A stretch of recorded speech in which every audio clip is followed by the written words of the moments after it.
From the editors of Cook's Illustrated magazine, it's America's Test Kitchen.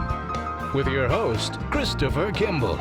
Featuring Test Kitchen chefs Julia Collin-Davison, Bridget Lancaster, Becky Hayes, with Adam Reed in the equipment corner and Jack Bishop in the tasting lab. Discover the secrets of America's foremost food testers and tasters today on America's Test Kitchen. Today on America's Test Kitchen, Bridget reveals the secrets to making perfect grilled stuffed pork tenderloin. Next, Adam reviews liquid measuring cups in the equipment corner. Finally, Julia shows Chris how to make the ultimate corn chowder. That's all right here on America's Test Kitchen. America's Test Kitchen is brought to you by DCS by Fisher & Paykel. America's cooks rely on innovation and culinary precision. DCS by Fisher & Paykel, offering premium indoor and outdoor kitchen appliances. For over 50 years, Miracle-Gro products have helped home chefs grow fresh vegetables and herbs. Miracle-Gro soils and plant foods provide the essential nutrients plants need to grow bountiful produce. Gardening tips are available online at miraclegro.com. By Cooking.com, an online retailer for the kitchen enthusiast. If it's not in your kitchen, try ours. Chateau Saint Michel. Digital wine cellar and pairings can be found online. From our hands to your table. Recipes available at californiaavocado.com. And by Kohler. Diamond Crystal Salt, the gourmet choice. Plum Amazins from Sunsweet. You know, in the summer, a lot of my friends think that the perfect and foolproof dinner is grilled beef tenderloin. It's very expensive, but it's almost foolproof. Well, after a while, they go, why not pork tenderloin? It's a whole lot less expensive. They buy a couple of tenderloins. They figure, well, I'll do some stuffing, throw it on the grill, and guess what they get? First of all, the stuffing's already coming out on the grill. They slice into it, and it's really badly overcooked. And the stuffing, well, there isn't that much of it, and it doesn't have that much flavor. So let's head into the test kitchen with Bridget and figure out how to do a great version of a stuffed and grilled pork tenderloin.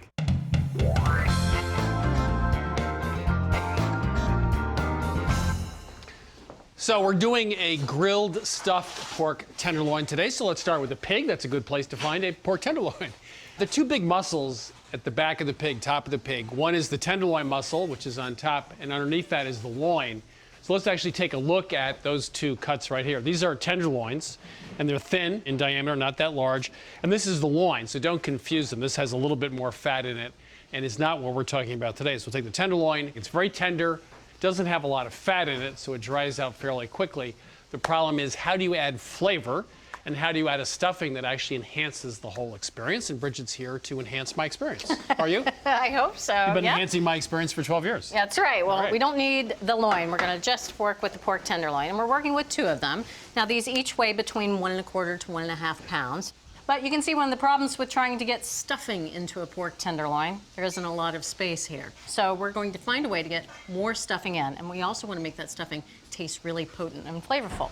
Now, this is how most people would open up a tenderloin to stuff it. They would simply cut it about halfway up the side, open it like a hinge, and you want to stop at about a 1/2 inch before you get to the other side of the pork.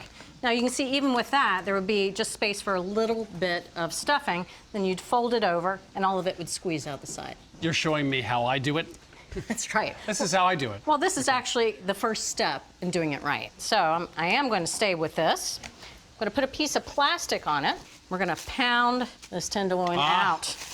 So when you're pounding any kind of food, but especially meat like this that's very tender, you want to work from the center out. You don't want to start working on the edges or you'll get tons of frayed edges. And we want to pound this down to about 1/4 inch in thickness.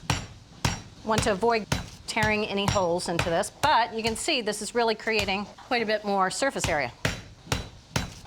We're going to call that 1/4 inch thick. Save this because I'll be using that for the other tenderloin. And now I want to cut this, just trim it, just so it's pretty much a rectangle, about 10 inches by 6 inches across. So there we go. A plain old bread stuffing just is not going to work here. It's basically all bread and very little other flavor. So we want potency. And how about Kalamata olives? These have been pitted, and this is a 1/2 cup. I'm going to use the food processor to do all the work. And these are a half cup of sun-dried tomatoes. These are oil cured or oil packed. Just want to give them a quick chop so that they break down at a better rate. Okay, let's scoop that right in there. And we did rinse these, so they don't have all that slimy oil all over them. Anchovies, 4 fillets, 2 cloves of garlic. Now this is a teaspoon of grated lemon zest, nice and fine. A little bit of brightness in there, and a teaspoon of minced thyme leaves. All right, so we're just gonna pulse all this together. Just kind of coarsely chopped should do it. All right, so I'm gonna give it a quick taste because these ingredients have a ton of salt in them. It actually doesn't need any salt. It may, depending on the type of anchovies or olives that you use, need salt, but it does need pepper. So, 1 more whirl should do it. 2 more. That is our stuffing. Pretty simple. Simple, yeah. Smells great. Now, we want to season this with some salt and pepper. So I've got 1/8 teaspoon of kosher salt. Same thing, it's 1/8 teaspoon of black pepper. Get that all nicely distributed there. Use my hands to smear half of this stuffing right along the bottom edge. We'll reserve the other stuffing for the other tenderloin. And you can use a spatula for this, but I think you get a bit more control with your hands. Now, for a little bit of fresh color and flavor, we've got spinach. Otherwise, it doesn't look very pretty. And just a little bit of spinach, about 1/2 cup per tenderloin should do it. So I'll put half in this one, half in the other one. And now we're gonna start at this one long end and begin to roll it up. So we don't want to squeeze it too much, otherwise we might push some of that filling out the sides. So there we go. Tidy, very tidy. It is very tidy. And the stuffing is securely inside the pork tenderloin. It's not going to eke out. So we can go ahead and start with the other one. All right, so these will not stay all nice and tidy on the grill as is. We've got to tie them up. Seam side down, tie each with 5 pieces of twine. So what I like to do is start right in the middle and then space them out evenly. The easiest way to keep a string from unraveling is you make a regular knot and then you swoop it under again. And see, this will stay put. We're just doing a little double knot here. And cut away the excess string. It's always a good idea to leave about 1/4 inch of string on there, no less, because it can start to unravel. All right, so if you could put this right on the sheet. One last thing before we go out to the grill, we want to make a little bit of a rub. We're going to rub it all over the pork right before it goes onto the grill. So this is 2 teaspoons of kosher salt and a teaspoon of ground black pepper. Now, along with that, I've got 4 teaspoons of dark brown sugar, and that is going to help give that really lean piece of meat some great caramelization on the grill. So, let's blend it up. You take the pork, I got the salt and sugar rub. Let's go outside. All right, so Chris, it's time to start grilling these pork tenderloins. Now I've gone ahead and heated up the grill, turned all the burners to high, and heated them up for 15 minutes, so it's really good and hot. But need to do a couple of things before we put the tenderloins onto the grill. First of all, I want to clean off any residue that's on these grates, because they may give the food kind of an off flavor. And then, to prevent the food from sticking, I'm going to take a wad of paper towels, dip it in a little bit of vegetable oil, and run it right over the grill grates. This is going to create kind of a non-stick surface here. And the more you do it, slicker it gets. Now, these are all at high heat. I do want to turn 2 of the burners to off all the way. And that is going to create an indirect grilling environment. So we're going to place the sugar-coated, remember, so that's important, sugar-coated pork tenderloin on the cooler side so they don't burn. So speaking of that. Oh, you got to schmutz them first? I've got to schmutz these first. Now, we've got a little bit of olive oil. This is 2 tablespoons of olive oil. Just brush that all over. That'll help to prevent that exterior from drying out. Make sure to get both sides here. And sprinkle this all over with that brown sugar, salt, and pepper. It's going to really help to create that beautiful caramelized crust. All right, so I'm going to go ahead and put these right on the cooler side of the grill again. And we're just going to cook these with the lid down till the internal temperature of the pork reaches about 140 degrees. Okay. That's going to take between 25 and 30 minutes. Now, about halfway through, though, I'm going to go ahead and rotate those, turn those over so that they're coloring evenly. All right, so it's been about 25 minutes. Let's check the temperature of these pork tenderloins. Oh, they look great. So, I love it when I'm on the money. You're always on the money, Bridget. Come on. So if you wouldn't mind handing me that platter there. That looks good, and we are done with the grill for right now. Just get rid of that. I just want to tent this with a little bit of foil. And we're gonna let these rest for about 20 minutes, and that's going to allow all those juices to reabsorb back into the meat. Okay. All right. Meat's rested, so all that juice has gone right back into the meat. Got my scissors now. Just cut away the twine. Start cutting this into about 1/2-inch thick slices. That should give us a nice amount of meat to stuffing ratio. It's quite delicious. That is the best looking stuffed grilled pork tenderloin I've ever seen. All right, let's serve up a couple. Okay, looks great. Smells great. That's always the first thing. And look how juicy it is. I mean, it's really juicy, and the meat is perfectly cooked. Okay, this is a full-flavored stuffing, and the meat is perfectly cooked. You know, we've been doing this 12 years, and every time we do a recipe, I don't believe you, until I taste it, and I think every time you come through. Well, we're gonna have to talk about trust. I guess I have to go to the Bridget Church of Belief, because you always turn out great food. So there you have a grilled stuffed pork tenderloin. Some of the secrets were, of course, starting with a pork tenderloin, cutting it like a book, and then pounding it to 1/4 inch so you can get a lot of filling in. Olives, sun-dried tomatoes, anchovies, a really lot of full-flavored ingredients to that stuffing. Rolled it up, tied it, and then we put it on a grill that was preheated for a long time, only one burner left on, and actually cooked it for a little about half an hour on the cooler side of the grill, so we didn't overcook the outside. Let the meat set for 10 minutes, and voila, the perfect grilled stuffed pork tenderloin. So there you have it, America's Test Kitchen, your kitchen. Bridget had done it again. Fabulous grilled stuffed pork tenderloin with lots of stuffing.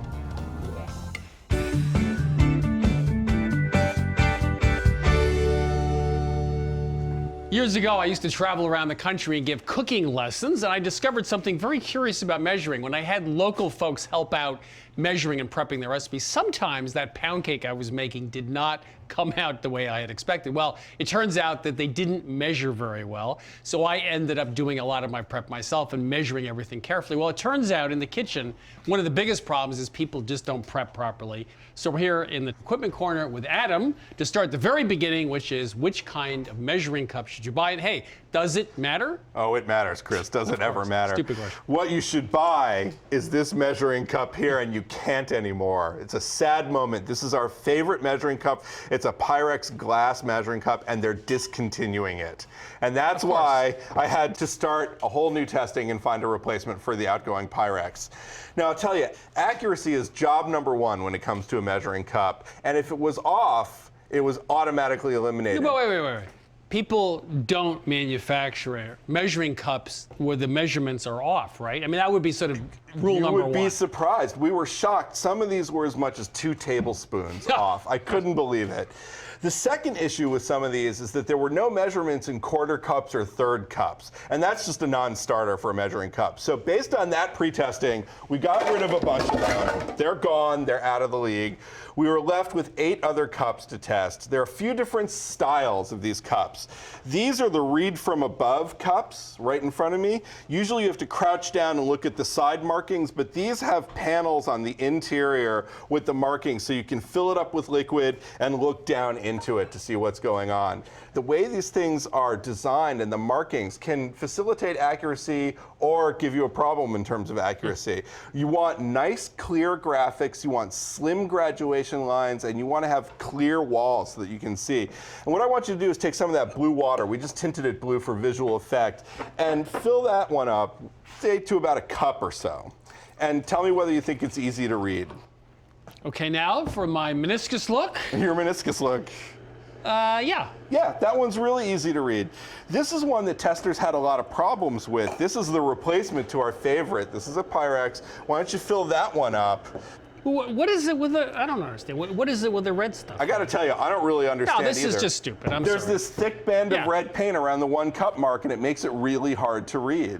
Some insane genius figured this one out. We also tested with hot liquids. Now, those hot liquid tests sort of push the point of heat resistance. And what I want you to do is take some of this hot water that was boiling a second ago and pour it into this one. This is silicone. Be careful holding this one, though. Well, like half full, maybe? Yeah, half full is okay. fine. And then just, pick it up and see what you think. Yeah, well, that's hot. Yeah. Here, I'm going to hold it like this, folks. That's fairly warm. Yeah. Another problem with this soft Ouch. silicone one is that as the hot water sits in there, the silicone softens a little bit, and it's easy to squeeze it mistakenly, which will then push the water okay. up over the sides. I got it. Somebody, somewhere, in Iowa probably, has a huge warehouse full of silicone. And they didn't know what else to do with it. So someone said, hey, let's make measuring cups. This is the stupidest idea. It is not going to get any kind of seal of approval from me, that's for sure. Okay. We also tested these measuring honey in them. We wanted to see whether we could scrape it out easily. And in fact, some of these top reading ones that have the panels on the inside with the measurements made it difficult for the spatula to scrape smoothly and get all the honey out. Because it's a rough surface. It's a rough surface, exactly. It's not smooth. So in the end, the one that we are going to recommend to replace our old favorite from Pyrex is that one that you have there. That is the Good Cook by Bradshaw International. It's $4, so it's inexpensive. It's microwave safe. It's top rack dishwasher safe.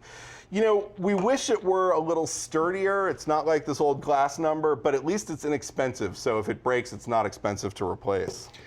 Okay, so here we are. My personal suggestion is go to garage sale and buy like 10 of these things for 50 cents each, right? I mean, come on. I'll race people to the garage absolutely. sales. Like, forget it. I want 10 of them. The people at Pyrex, brilliant guys. Now you design this one and it's full of red paint. So that would be my first choice. But if you want to buy a new one, Good Cook by Bradshaw is $4 and it works well. It works just fine.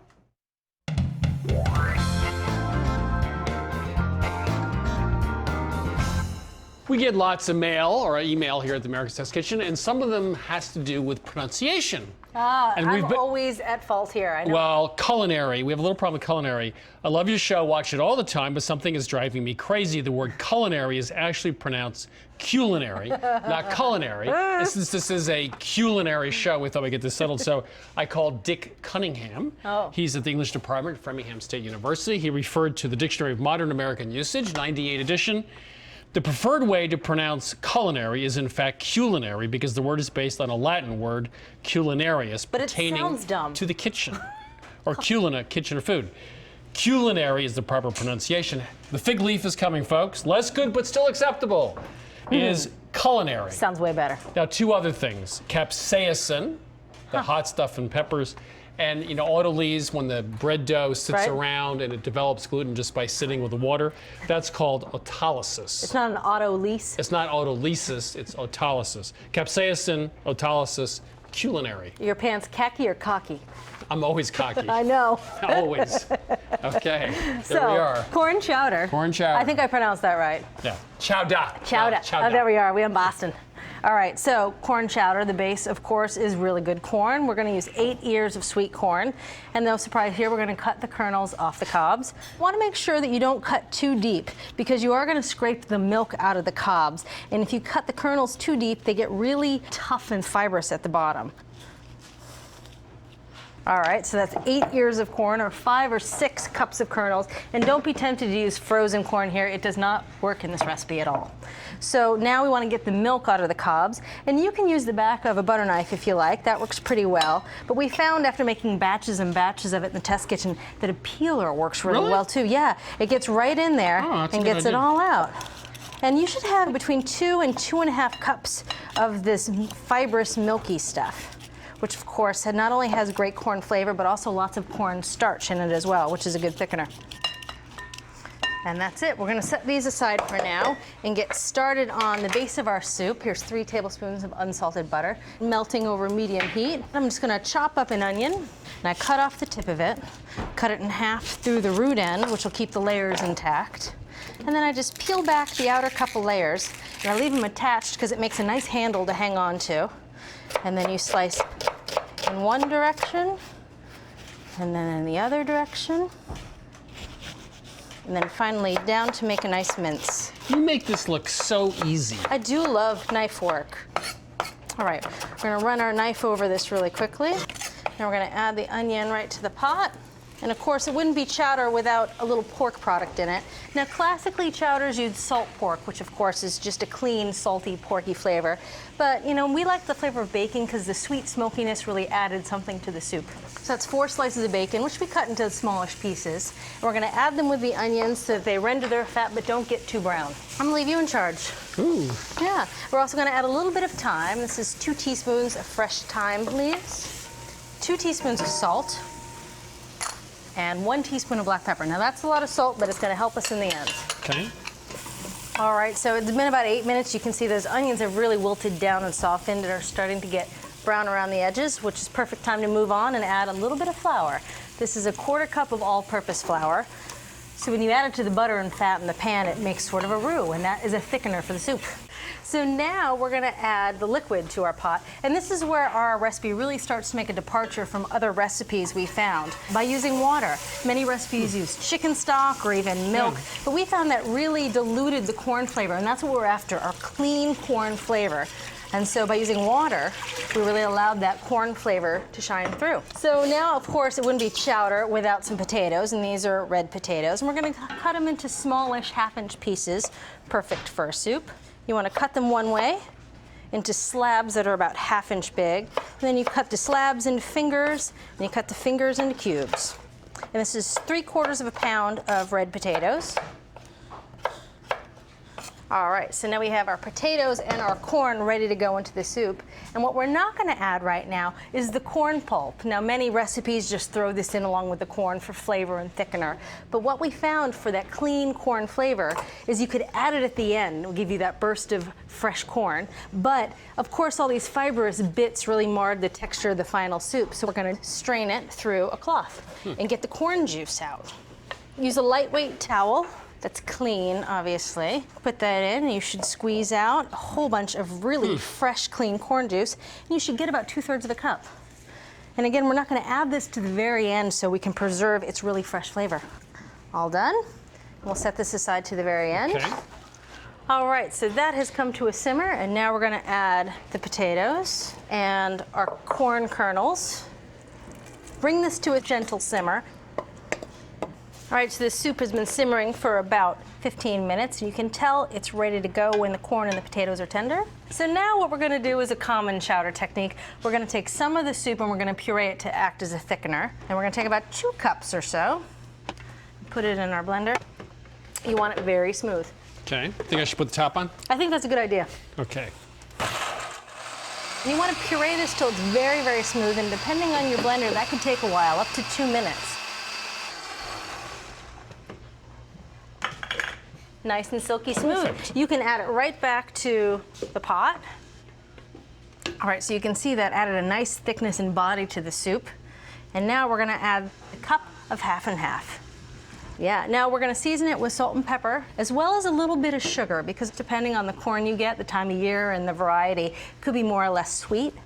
A pinch of sugar, and just a little bit more salt. And remember, we added a lot of salt in the beginning because we weren't using broth, we used water. So you need a lot of seasoning to get everything well seasoned. Boy, this looks good. Doesn't that look good? And now our secret weapon, that fresh corn juice, we're gonna add it right to the soup, leaving it nice and fresh. And we're done. Oh, that looks good. A little bit of basil. More. Oh, it just smells like summer with that basil on the top, and you can really smell the corn. That's good. That's really good. This is the best corn chowder I've ever had. Yeah, absolutely. So we just did a great makeover of corn chowder, made it cornier and less dairy, used 1/2 and 1/2 instead of cream. We actually used a lot of water. We stripped off the kernels from the cob, and then we milked the cob to get that juice and added just the last minute. So there you have it, from America's Test Kitchen to your kitchen, a great makeover of corn chowder and lively recipe. You can get this recipe and all of our recipes this season at our website, americastestkitchentv.com. Our testings and tastings are there. You can watch selected episodes of the show. And of course, you can follow us on Twitter. And also, you just like that, don't you? I like it when you say Twitter. I'm a tweeter. And also on Facebook. Delicious chowder. Yeah, this is the best. America's Test Kitchen is brought to you by DCS by Fisher & Paykel. America's cooks rely on innovation and culinary precision. DCS by Fisher & Paykel, offering premium indoor and outdoor kitchen appliances. And by Kohler, inspiring home chefs to create a professional level kitchen with innovative sinks, faucets, and cook centers. Kohler. And by Diamond Crystal Salt for the professional chef and those who want to cook like one. Diamond Crystal, the gourmet choice. By Cooking.com, an online retailer for the kitchen enthusiast. If it's not in your kitchen, try ours. By Plum Amazins, diced dried plums from Sunsweet for amazing recipes. By Miracle Grow, the gardener's friend. By California Avocados. And by Chateau San Michel.